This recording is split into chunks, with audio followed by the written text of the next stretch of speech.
Warm greetings from Indian Wells, California. My name is Sherry Mueller, and it is my privilege to serve as the president of the Public Diplomacy Council. It is also my privilege to welcome each and every one of you to this first Monday forum featuring Dr. Silvio Waisbord and Dr. Patricia Kabra. As you know, everybody knows, tomorrow is election day, and I trust you've already voted or plan to tomorrow, and it's just take a moment to recognize what a precious privilege that is. For our first Monday forum today, we have our usual three co-sponsors: the Public Diplomacy Association of America, the Public Diplomacy Council, and the University of Southern California Annenberg Center for Communication, Leadership, and Policy. Our tech host today is PDC Rising Professional Alistair Somerville, who works at the Georgetown School of Foreign Service. And I'm pleased now to turn the program over to Joan Maurer, who has orchestrated this first Monday forum. Joan is the Vice President and Program Director for the Public Diplomacy Association of America. Joan, over to you. Thank you, Sherry, and I'm delighted to be here, and just to let our participants know that we really, in one way, tried to get a program today that was not focused on elections. We wanted something a little bit different, and we also wanted something to honor George Washington University, where many of us have spent a lot of time going to various events, and our first Mondays used to be at GW until we had COVID, and we hope to continue that after COVID. So with that, I want to introduce our first speaker, who is Silvio Waisbord. I must say, a longtime friend of mine. I've known Silvio for many years over many professions, and he is just a fantastic communicator, an internationalist in every sense of the word. He has the honor of now being the new director of the School of Media and Public Affairs at George Washington University. So with that, I'm going to turn it over to him. But first, just a couple of housekeeping announcements. Silvio will speak, and then Dr. Patricia Kabra, who many of you know, will give her remarks. And we welcome questions, as always. We would like you to put your questions in the Q&A box, which is at the bottom of your screen, and we'll take the questions as they come. I will simply read the questions to the participants. So we hope we've got a lot of eager participants in this with a lot of good questions. And with that, I'm going to turn it over to Silvio. Silvio, over to you. Thank you very much. Thank you for the organizers for inviting me, and especially thanks to Joan. It's a pleasure for me to be here to share some thoughts with you. What Joan asked me was to share some thoughts for a conversation about a variety of issues related to directions in public diplomacy in light of the pandemic and in light of sort of information and disinformation issues. I'm not an expert in public diplomacy, although I have the honor of being the director of a school that has a long tradition of doing work in public diplomacy, and we remain committed to doing this kind of work and supporting the work that all of you do. And actually, I was interested in being part of this conversation to further educate myself on what are the trends in the conversations in public diplomacy. What I wanted to do is the following. I will provide some sort of ideas on what is the context, what I think is sort of some of the fundamental issues about the current context that affect public diplomacy. Second, what are the issues particularly coming out of the pandemic that are things that will be important for public diplomacy, public affairs, as well as for two of the foundational issues of our school, which are journalism and political communication. And third, I would like to leave you with some questions about directions for practice, for research, for collaboration. And then I will make some final remarks on what's going on at GW and probably in higher ed in the current context. So let me start. So I was doing what everybody should be doing, getting ready for this kind of event, which is cramming, prepping for, so what has been the conversation, what are the key words that have been discussed around public diplomacy. And I think one word is uncertainty, and uncertainty comes out not only in a recent edited book about as a distinctive sort of central feature of public diplomacy, but it comes out in a number of other recent publications as something unique even before the pandemic, for a variety of reasons that are not just related to, I would say, domestic US politics. It has to do with sort of a world in transition, a world in change in ways that is not sure where the directions are headed to. As part of that, I think that part of the context is some issues that are central to the research educational mission of the School of Media and Public Affairs, which I would say are information and political communication issues. So let me sort of go quickly through some of them. Many of them are well known to you, but I want to bring them out as part of the context. One is the whole discussion about disinformation and post-reality and post-truth movements, which I think are central to any work that we do in public affairs, of course, in public diplomacy.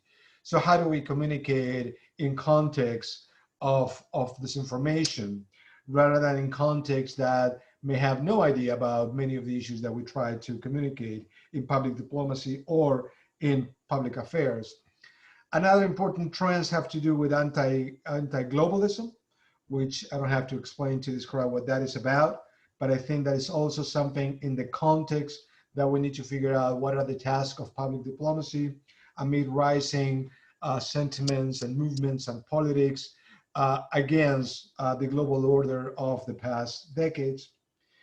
And another contextual issue, which has to do with the pandemic, but of course precedes the pandemic, is the strength of disinformation in science, not just in health communication, but in any kind of science communication, and the strength of anti-science movements. And let me explain why I think that these are important contextual issues. So that is what I think is the context, which is very troubling for many reasons.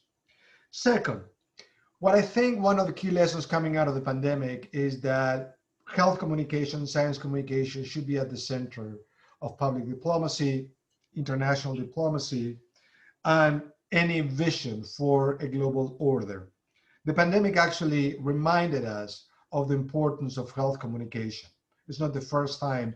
Many of us who have done work on global health for the past decades have known about the centrality of these issues in the international arena. But what are the problems? The problems are several for thinking about the place of health communication and science communication in public diplomacy. One is the question of polarized trust. And in many countries, what we have is not only declining trust in official, in health officials as well as in science, but that sort of those attitudes are embedded in polarized politics. So in some ways, to the fact that attitudes about health, attitudes about science, particularly at the global level, are part of this. And it's not coincidence what we have seen in the pandemic. What we've seen in the pandemic is how health, public health, and science have become political footballs, not just in this country, but in many countries around the world. And if you take the global perspective, it is clearly that both health communication and science communication cannot be understood outside of these political dynamics.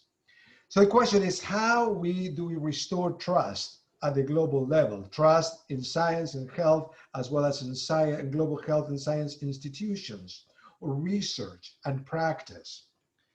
Because any of these sort of plans and implementation of plans is likely to be caught in some of these sort of anti-science, anti-public health politics that we have seen during the pandemic.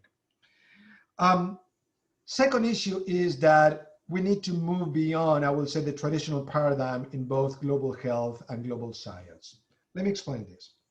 The traditional paradigm in health communication and science communication goes something like the following. First of all, is premised in the old information order, the pre-digital information order still, which assumes that there is some kind of stability and hierarchy in the way that information flows about health and about science, both domestically as well as internationally. And we know for the last 2 decades that that's not the case anymore, that notwithstanding the importance of traditional information sources, the situation now is much more complicated, much more layered, much more controversial at a time of information abundance, particularly about health and science issues. The other point is that traditionally when we think about health communication and science communication, we thought about communicators as basically translators of complex knowledge, esoteric knowledge to the public, in order for the public to know more about, let's say, scientific breakthroughs or public health issues and measures and policies. But the question is much more than that. It's not just a matter of translating scientific or health information to global publics, but it's a question of how do we engage with publics in conversations about new scientific breakthroughs or urgencies or policy priorities at a time, what I said earlier, of abundant information. And the other issue there, part of the conventional paradigm, is that it's premised on a deficit model, which basically says something along the lines of what I'm going to say now, which is the task of communication is to basically fill the information gaps that people have about a variety of health or science issues, particularly in the global arena.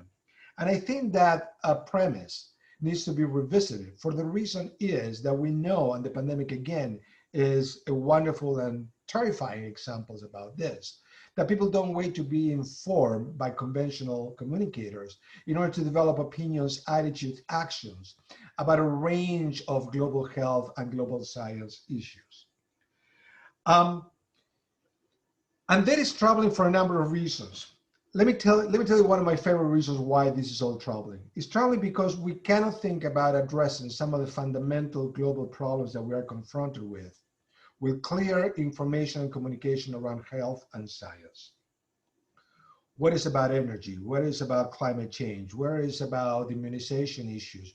What is about the post-pandemic scenarios or getting ready for new pandemics? All of that stuff will require close work between public diplomacy as well as global and science experts. I don't see any way to address to tackle some of these major challenges, another challenge that many of you may have in mind, without sort of this close collaboration between these different set of professionals.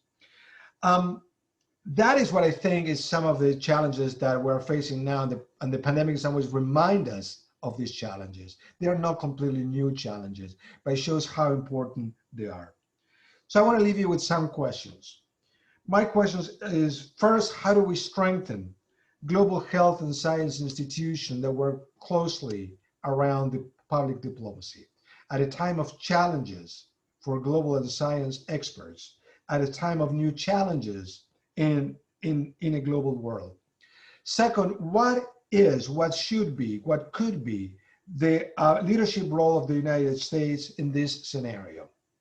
How do we bring together, how do we foreground questions about global health and global science in relation to a variety of global matters and make them central to public diplomacy?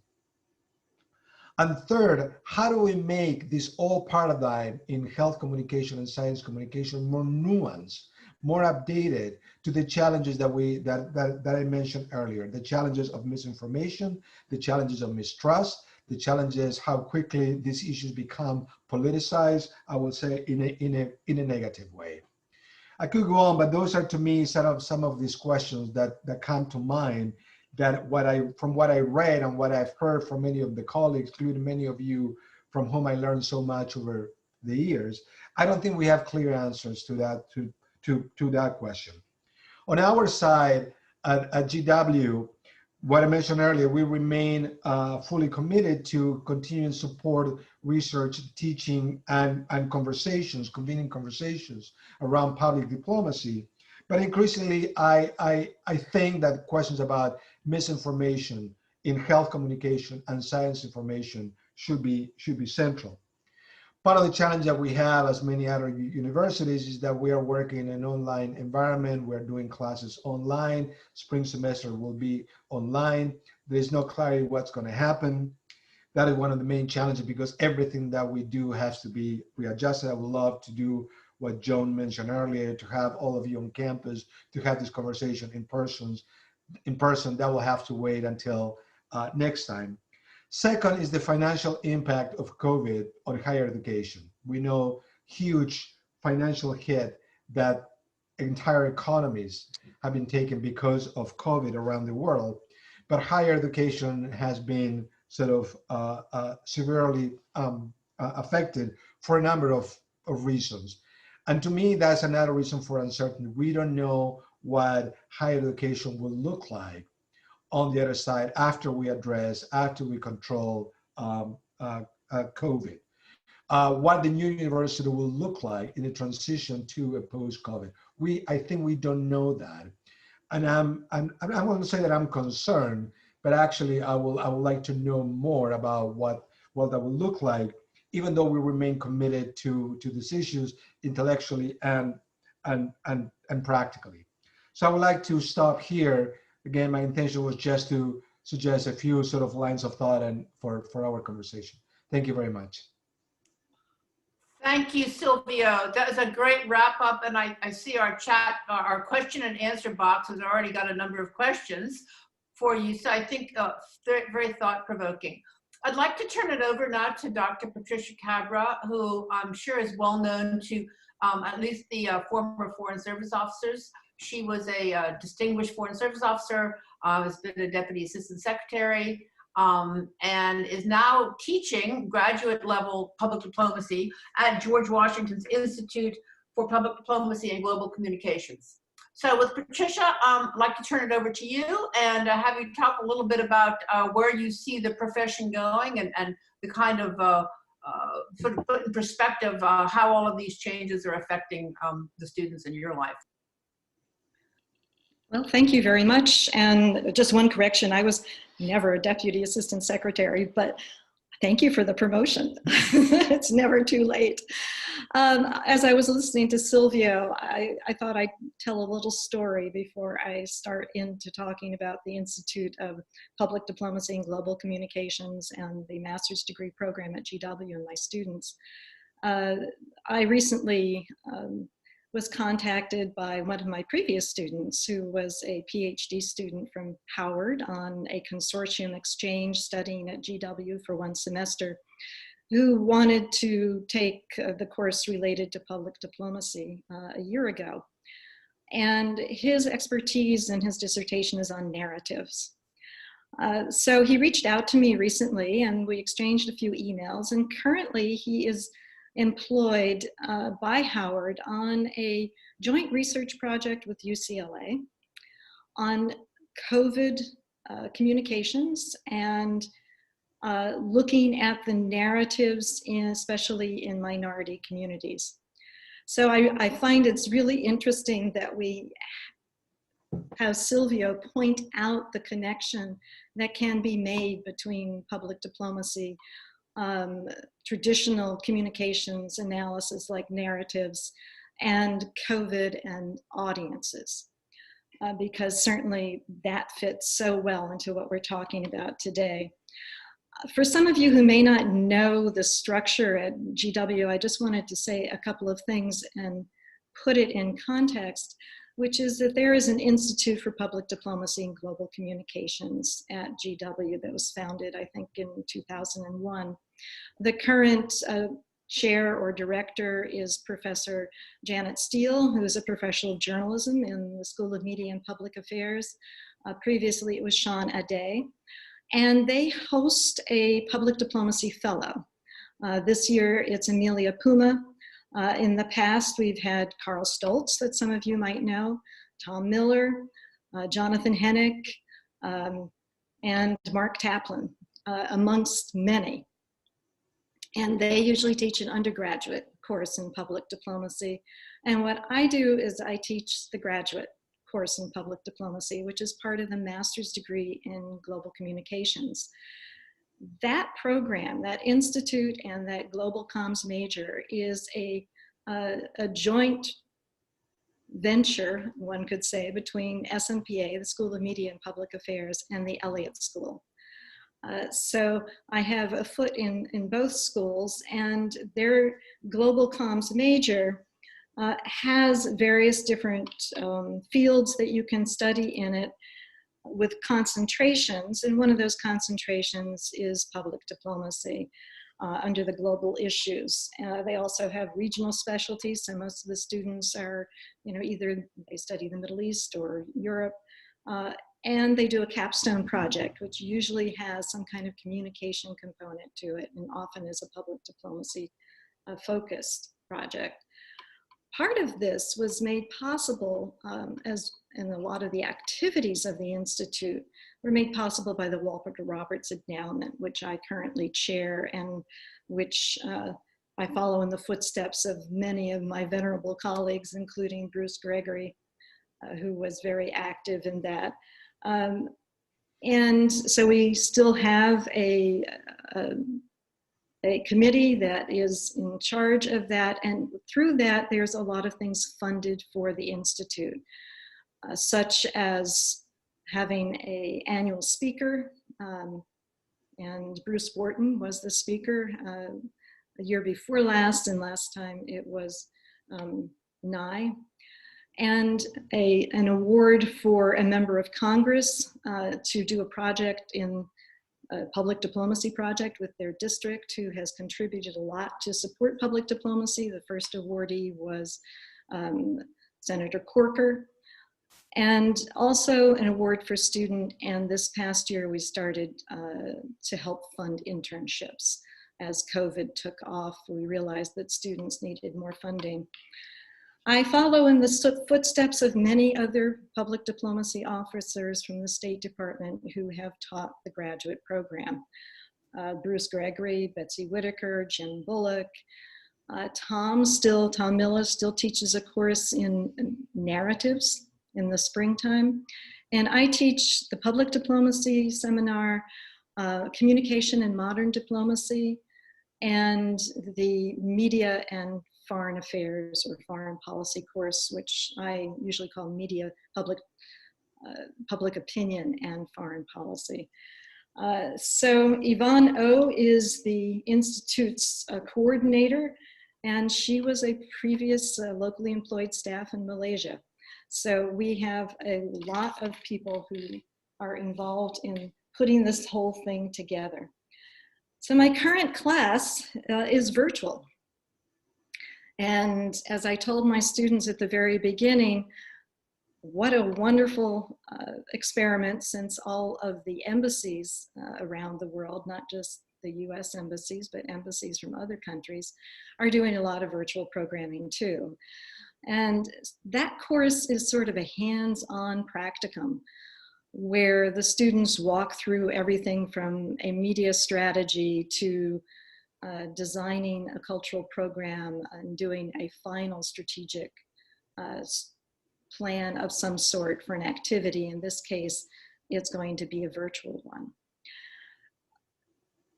There are always students who want to be in that class. In fact, I usually have to add extra students above and beyond. But are they students who are majoring in global communications? No, not always. I've had everyone from someone who was doing the cyber major in the Elliott School, cyber and security, to someone who was majoring in the science and technology and foreign affairs in the Elliott School, to people who are looking at things just from the media aspect. So half of the students are usually SMPA and half of the school students are from the Elliott School. As you can imagine, I was concerned that students would not be there for that course this semester, knowing that some of them have challenges, relatives who've gotten COVID and passed away, friends who've gotten COVID, financial concerns, and concern about where are they going to go for an internship, which is part of the program. and what are they going to do after? That doesn't seem to have affected them. I have 17 students in that class, which is a good number. However, what is going on is affecting their certainty about what comes next, which is why it has been so interesting to look at the papers that the students in the course on media and foreign affairs have doing. They have to do a case study plus theoretical approach, and many of them have chosen some of the topics that Professor Waisbord and Silvio has mentioned. Things related to climate, COVID, trade policy, China, any number of subjects that they're concerned about. Where do they intend to go is one of the questions you might ask me after doing this major in global comms or a major in, foreign affairs at the Elliott School and taking some of these courses. Most of them already work. All my graduate students, I'd say 95% of them already have a job. Some of them work at the State Department, Education and Cultural Affairs, DS, out at FSI. I've had students who work for USAID, work on the Hill, work for public relations firms in Washington, work for some of the contractors for the State Department like IIE and Meridian House. They want to do public diplomacy, and that's why they've taken these courses. That's why they take the courses as well at some of the other schools that offer programs like this, like USC and Syracuse, or why there are students who come from other universities in Washington on the consortium exchange, which allows them to study at part of the universities in DC, to come to GW, because they know that we have the fellow, we've got professors who either have been foreign service officers or have been greatly involved in that. And it has a wonderful umbrella for them. And they get to meet people, which is one of the favorite parts of my course, is to have people like you in this audience to be guest lecturers. So with that, I will leave it because I know there's lots of questions that you all have. But on the academic level, I would say that public diplomacy is as interesting and as attractive to students as it has been over the last few years. Thank you, Patricia. That was great. A nice overview of what's happening with PD at GW. And with that, I'm going to start, just jump right into the questions. And we've already got a whole bunch of them, but I'm going to turn to Silvio, who brought up the topic of disinformation and misinformation. And I'm just going to jump right out of the gate with a question from Jim Butler. How do we address this to Silvio? How do we address the flood of misinformation that's coming from our administration? And he means our president, but and pushing his agenda. So that's one. And then there's another disinformation question here. Actually, why don't you just go ahead and answer that? How do you deal with misinformation that might be coming from the government itself, Silvio? Well, I mean, I think that particularly for the last 4 years, there's been a lot of debate about two central questions around misinformation, disinformation, domestically and globally. One is the question of what are the sources, what are the main sort of offenders around disinformation? How disinformation is organized? Is it a process? Who carries the biggest responsibility? Are certain political elites, certain governments, certain platforms? And in my read of the literature is that actually it is a very sort of hierarchical process. That is not that everybody's equally responsible, whether we talk about political elites or governments or media in this, that some carry more the burden of perpetuating disinformation. And why I'm saying this, because in order to understand what to do, we have to understand what the causes are, right? That's not saying that it's just disinformation, that in some ways it's a very hierarchical process through which disinformation works. And what to do, it seems to me that the research community have been divided on what should be the focus. Should the focus be social media platforms or digital platforms that sort of, what is their responsibility around this information? Another said is, well, you know, what we have is that certain political elites or media are responsible. Then the question is calling them accountable, making them accountable in different ways for, let's say, speaking the truth, right? And another one is the one that's been saying, well, you know, let's, you know, just as this information tried to flood the zone with this information, let's flood the public sphere with good information. The fact-checking movement will be probably the most prominent examples of that. Or let's, you know, promote digital literacy at different levels so citizens are better equipped to deal with that.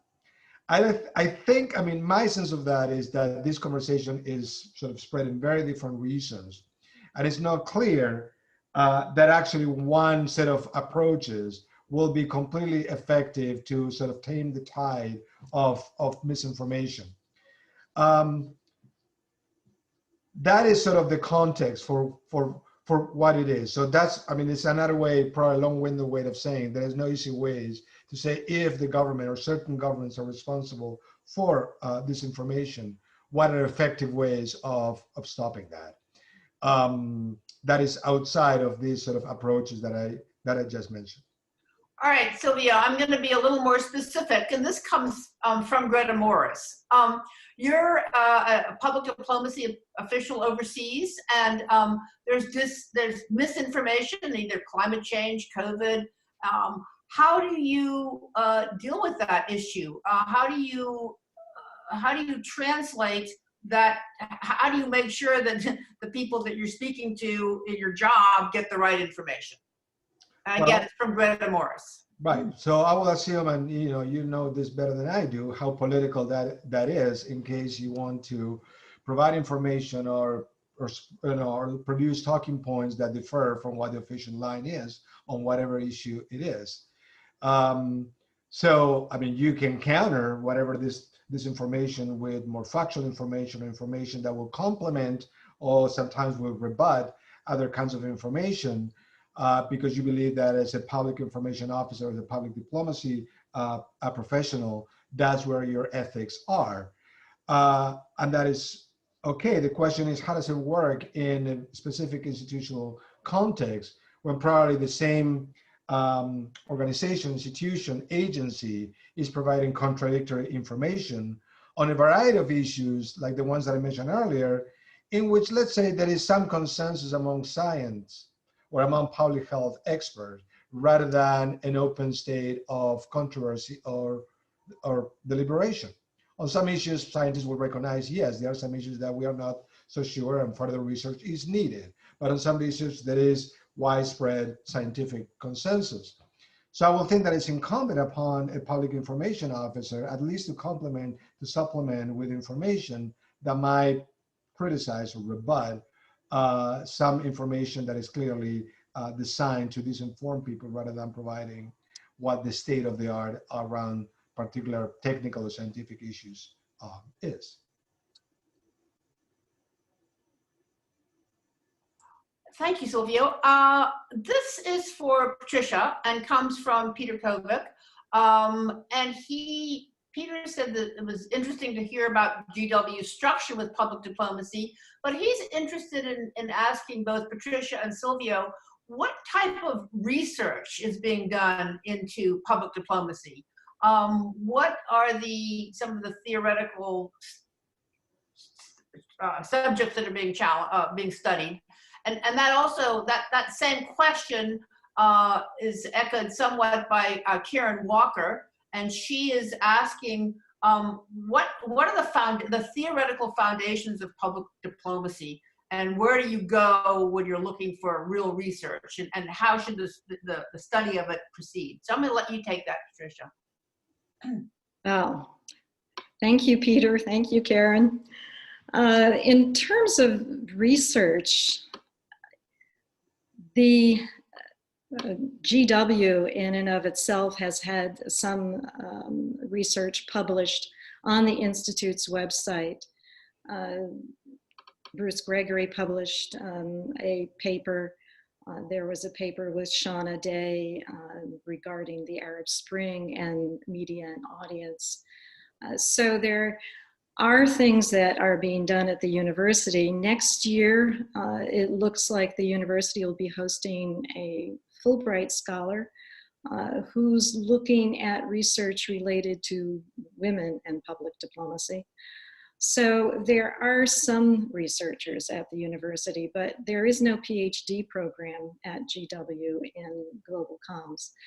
So I find that a lot of the things that are being published these days are often on the USC website, actually. But there is research looking at things that relate to media and foreign policy. There are a lot of works by Professor Baum and Professor Potter from Harvard that look at the intersection between all the things that we consider in public diplomacy. The audience, both the public audience at home and the public audience abroad, foreign policy makers or decision makers, the various different aspects of things that might happen, an event, Congress or elected bodies of officials. And so there's been quite a lot of work done that relates to foreign policy, though it's with more of a domestic look. And I find those really interesting. There's also a lot of work that falls into the media realm that SMPA is involved in, and that are excellent sources for the study of public diplomacy, whether you're looking at framing or indexing. In terms of media theory, it applies to communications and public diplomacy as well. So does the study of narratives, and how do narratives influence audiences with preconceived ideas about a certain policy. And in the case of the United States, there's a lot of narratives that you see over and over again in regards to US policy overseas. And so that study is extremely valuable. And Tom Miller has taught that course, but that also goes back to communication studies. And the other thing is looking at cross-cultural communications and psychology of that. And there's been some interesting works on that as well. So there's a lot of resources to pull from. In terms of teaching to master's degree students, you have to be judicious about how much theory you give and how much practice you give. When I first started teaching at GW as a diplomatic fellow and then a professorial lecturer, I had taught Middle Eastern history and other fields, which was my PhD major years ago. And then I had spent all these years as a practitioner of public diplomacy. And I found that having both an interest in theory and a knowledge of practice has really strengthened the public diplomacy course that I teach and the other courses I teach, because they show both what is a way to analyze an issue and then how has somebody tried to deal with it. So this issue of disinformation often goes back to the very practical things that we do in public diplomacy: knowing your audience, knowing the narratives that that audience follows, knowing where those audiences are, what the sort of profile of those audiences are, and the modes of communication that they are most influenced by. And then you can start breaking down how you might communicate. But Silvio pointed out another issue, which is that public diplomacy officers and experts aren't necessarily experts and very knowledgeable about science. This is an entirely new field for many of us. And it is also not the forte of most of the students that I have. There are people who are studying foreign affairs in general, or journalism and media and communications, and they don't have a background in science. So GW established a course in SMPA last year, which was science journalism, And I think that's a good start. The School of Public Health also has some courses that relate to communication and public health, but pulling that all together and looking at it from a public diplomacy point of view, I think is very useful.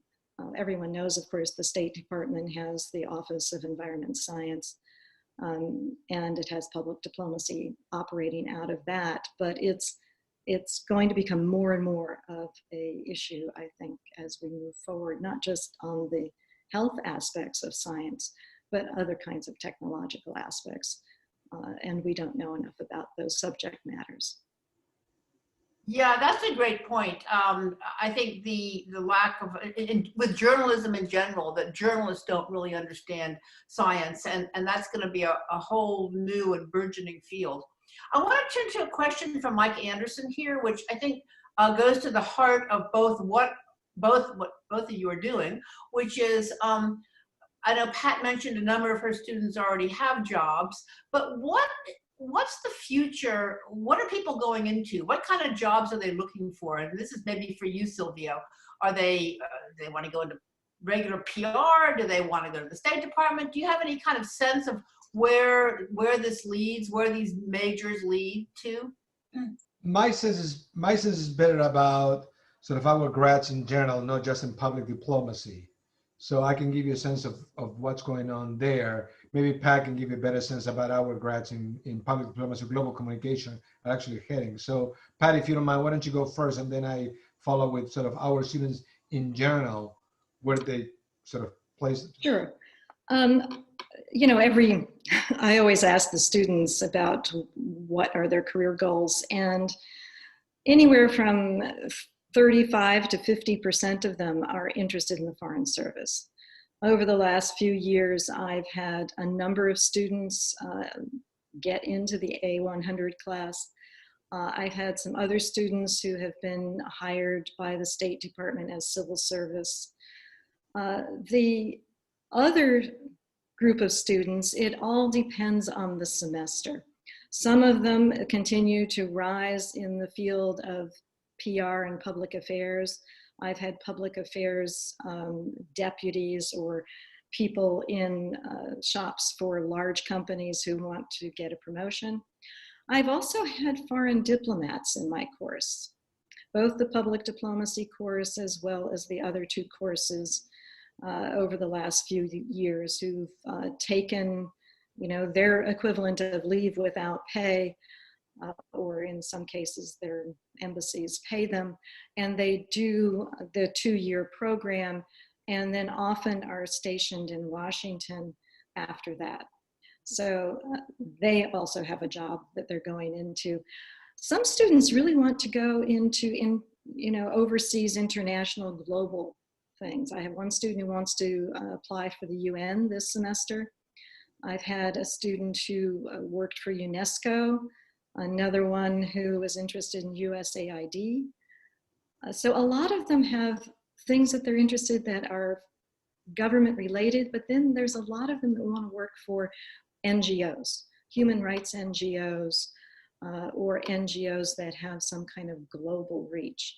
And they feel that this is a good major for them. And I think in general, they've been very successful from what I've heard from my students afterwards. Thank you. Silvia, want to weigh in there? I mean, in our master's program, we have 2 master's programs, one in strategic communication, which is more of a political communication for master's students, and they tend to go for jobs in PR, some lobbying organizations, nonprofit work. Some actually become interested in doing work in international communication, and then the global communication, which is more of a public diplomacy work, which is our joint program with the Elliott School. And my understanding, Pat, correct me if I'm wrong, is that most of them tend to do work with international organizations around strategic communication. That's at the graduate level. At the undergrad level, I mean, I second what Pat was saying. It's interesting how our graduates in journalism and political communication, undergrads, are going into very different tracks. I mean, it's not just going into national media, which our program has been sort of traditionally a feeder for national media, New York-based or Washington-based organizations, more than for traditional newspapers, let's say. Those jobs are still there, have been growing. Our students go there. but many are sort of thinking about what do they do with journalistic skills working for nonprofits or different kind of organizations, social media, digital media in general. And our political communication grads, fortunately, are still getting jobs in strategic communication, advocacy campaigns, election campaigns, and the like. And we remain sort of, very happy about the fact that we are still getting a very healthy number of applications, and that students find jobs that they want right after they leave our program. On the question of, someone asked a question about foreign students. Our program has not been as negatively affected as, at least at GW, as the sciences. The sciences have been, particularly the master's and the PhD level, particularly affected in recent years, even before COVID, because of the shrinking numbers of international students. And of course, GW is not alone. Many institutions of higher education in this country, as well as in Europe, have been negatively affected by recent developments in terms of the number of international students matriculated. GW is particularly the sciences, again, rather than in the social sciences or in the humanities. Could I just ask you, I'm going to take moderator's privilege here. Number one, what was affecting the decline in international students before COVID? That's my first question. And my second question, what is your school doing to try to bridge this gap between these two different medias we seem to have in this country, in the United States, right wing and left wing, or whatever you want to call it? How are you dealing with that? Oh, let me start with your second question, John. I find that a fascinating question. And let me say this. I think that when we think about that, about this media divide, the question is that I would say the traditional curricula for teaching journalism and political communication, it still in some ways was developed and is grounded at the time of very different media order, media systems in this country. As educators, we have done enough to train people for media that are very different from what the media looked like 20 years ago. We have done a lot of work in terms of upgrading the skills, in terms of particularly digital skills. We have done lots of stuff in our program, many other programs, about so people can get jobs in digital media platforms. But in terms of, let's say, ideological issues or editorial positions, or how editorial positions influence content, I don't think that we have done enough. So when we teach, let's say, journalistic ethics are not that different from the ethics we taught 10 or 20 years ago. And someone will say, well, that is okay. That is the way it should be done. The question is, how do you match that sort of training around, sort of the traditional notion of public ethics in journalism or in political communication with a heavily polarized media landscape or society? And I don't think that we have addressed that question, at least to my satisfaction, right? Because students are getting jobs in places where it's not clear that they can practice the traditional sort of public ethics in journalism. To your first question, Joan, I think that had to do with visa issues. Again, I don't know this because we have not been at the forefront of that challenge, but many programs have had a reduction in the number of international students because of visa questions, because of bureaucratic obstacles or challenges, et cetera, et cetera. So again, what I know is what I read, what I heard, rather than something that directly we dealt with, because our situation is not that different. We get a very small number of international students at the grad level, and that's what we handle. But it's not, in the sciences, it's about 80, 90% of master PhD students are foreign students. Okay, great. Add to that, in terms of the foreign students, I have foreign students currently, and at least one of them still sitting in their country overseas. And I hold a personal meeting with that student every week to make sure that they are incorporated into the class.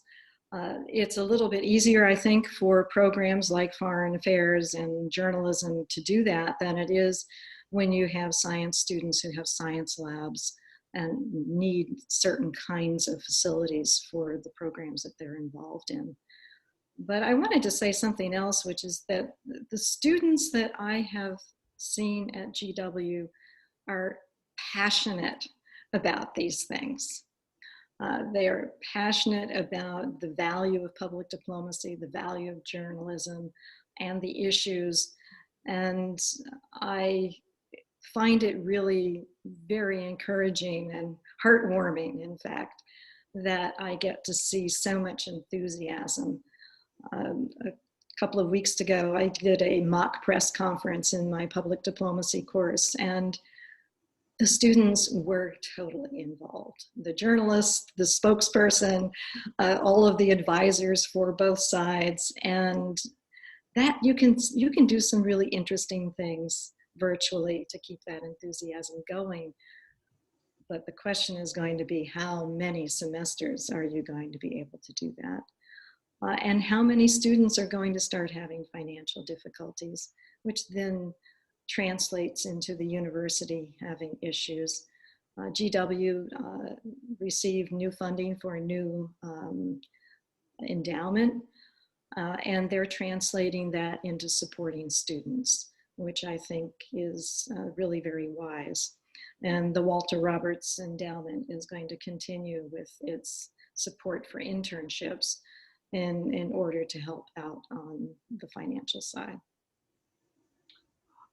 Thank you. I think this actually is probably for you, Patricia. I'm curious to what degree you introduce your students to it comes from Bruce Gregory, by the way, who's been cited many times and is from GW and has a fabulous book report or review of the literature, which we all use, I hope.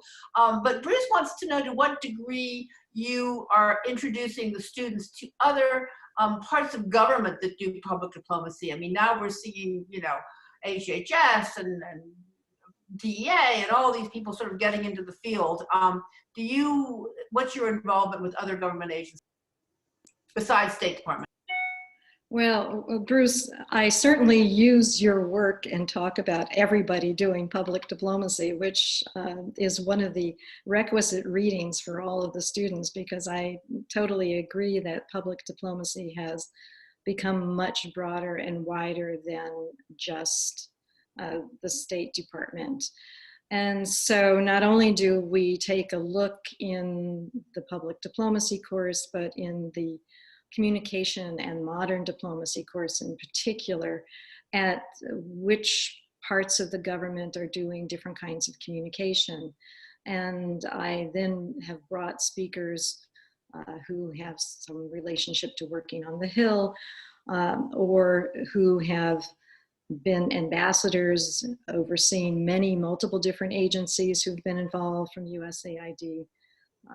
I have not had as many as I would like from other agencies to come and talk, but that is something that if you have suggestions as to good speakers, I'm always looking for people. Joan, if I can add something just to Please. provide further context of some of the issues that I mentioned. So before I came to GW, I came to GW in 2008. Before that, I worked for 5 years with a nonprofit doing work around global health communication particularly, and I did a lot of work around immunization safety and polio eradication campaigns and child immunization programs. And I did a lot of work particularly around the anti-polio campaigns in Africa and parts of Asia. And what was remarkable 15 years ago, this we're talking about 2002, 2006, 2007, was the complete unanimity among, we were funded mostly by USAID, but we were doing work with WHO, UNICEF, and of course in many of these activities we work with CDC, with State Department, as well as the World Bank. Complete unanimity on questions of vaccine safety, on scientific consensus around safety and public health, sort of state of the art. And it's hard for me to imagine that that could have been possible without that kind of firm consensus around something that the scientific and the public diplomacy community sort of knew. 15 years later, the pandemic shows to me that that will be almost impossible. Impossible that you will have that kind of political, technical commitment grounded in science to actually doing and making the progress that many sort of immunization programs have done. I looked recently at a paper that I produced with Heidi Larsson, who continues to work on vaccine safety and vaccine hesitancy and opposition around the world. That document that tried to synthesize lessons learned from a variety of partners and agencies around the world, it will be much more difficult today, not only because the global politics have changed, but because the information sort of situation has changed so dramatically. That back then it was easy to identify the local, the regional sources of misinformation and opposition and engage with different communities, with different governments in clarifying why there were concerns about vaccine safety, what information was needed, who was the right spokesperson, what kind of evidence could address their concerns. That to me was only possible in a very different environmental, in a very different information and global environment. It's hard for me to see, and also from what I heard from some colleagues, that that will be possible right now. That is uncertainty. That is, and that's why sort of I started my comments by talking about uncertainty, how that kind of coalition, alliance within the US government agencies will be possible with other global partners. But I would ask you, Silvio, I mean, a lot of this started with the pandemic at the very get-go with the, allegations that the WHO was too tied to China. I mean, those were the allegations, whether they've been studied or not, that's the news we got. And that led to a real politicalization of this pandemic from the very beginning, the relationship between Africa and China, and particularly the president of the WHO. I'd like your thoughts on that. Well, I mean, there's always a political issue, right? I mean, back then there was no picnic just to bring everybody together around this set of questions. But at least there was a commitment rather than an open suspicion that global organizations work closely to specific governments who have their own agenda around any of these global issues. That to me, it is different. Again, that is not just the information issue that we're talking about, that is about sort of the growing distrust and the ease to actually turn the distrust into a political issue, right? That to me is, and many of you here will know much better than I do, how you restore trust in the global architecture that we have, and what are the lessons that we draw from the pandemic to actually restore trust, because we know some of the challenges, including the one that Joan just mentioned. Yeah, I think that's probably what PD officers around the world are probably going to struggle with for the next decade, to build trust among publics for good information. I've got a couple of other questions that I really would like to get to. And I don't know if either of you are the people to answer this, but it has to do with my employer, the Voice of America, and what you see as the future of the Voice of America. Maybe Patricia, you've worked with VOA in your career, presumably, and maybe you might like to take that first. I think that I'm not going to be able to speak on as someone who is looking at it from the State Department point of view, except to say that this is a topic that greatly concerns my students. My students have looked at this, and some of them who have a media background have compared the issue to how the BBC is dealt with or other kinds of things. So it's something that certainly is of concern to the students who are involved in global communications, and that I also see a great deal of concern from those who are teaching in this field in determining, well, how are you going to figure out where this is going? I wanted to add one more thing to Silvio's previous comment on the information environment and why it is that it's so difficult to communicate across some of these polarizing issues, is again the multiplicity of social media and digital and also satellite TV stations that now communicate across borders, communicate in multiple different languages. And so it changes the media environment. And on the research side, Peter, we haven't all caught up. And so again, Baum at Harvard published a new work just 2017, adding in this digital social media component to the media landscape in communicating on foreign policy issues, and admitted at the end of that article that we still really don't know how to do this really well and where all the problems are. So I see these things as all tying together. It's a time of a great deal of change and upheaval with both researchers, theorists, and practitioners trying to figure out what to do. Mm-hmm. I think that is a great way to end our program. There are a couple more questions which I'll email to the participants. They're a little more narrowly minded. I just want to thank you guys for a really insightful and interesting discussion about, where the Academy stands at this particular juncture. And with that, we'll say that for our group, we are planning to do a program on U.S. Agency for Global Media and Voice of America, but we're trying to get the right people, and with the possible change in government, things are up in the air. As Patricia said, everything's up in the air. And again, I want to thank Silvio, fabulous Silvio. We hope you'll participate. See you soon. I know Patricia is part of our group too. And with that, I'm going to turn it over to Joel Fishman, who is the president of the PDAA, and I'll let him have the final word. Joel, over to you. Thank you, Joan. And thank you, Silvio and Pat. It has been a wonderful elections-free hour. We'll go back to the elections 2 weeks from today on Monday, November 16, with former White House Press Secretary Michael McCurry and Washington Post columnist Michael Gerson.